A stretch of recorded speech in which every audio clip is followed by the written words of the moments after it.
bizim bayrak. Oh, oh, bizim vatan.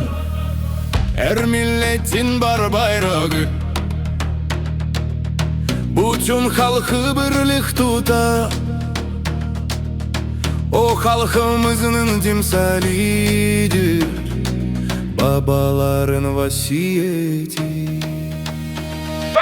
Bir bayrak, iki bayrak, bin tane adam oldu. Üç bayrak, dört bayrak, binlerden ziyade oldu. Oh, oh, oh, oh, oh, oh. Kok bayrak, dülber humaç, tarak tamga altından yazılgan.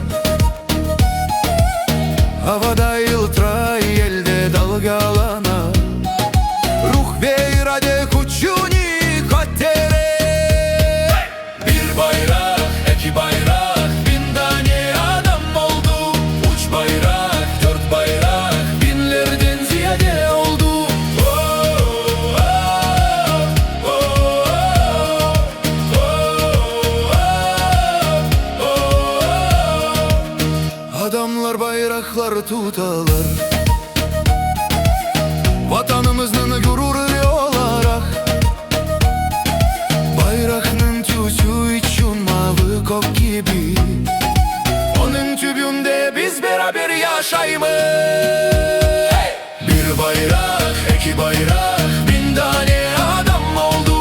Üç bayrak, dört bayrak, binlerden ziyade oldu.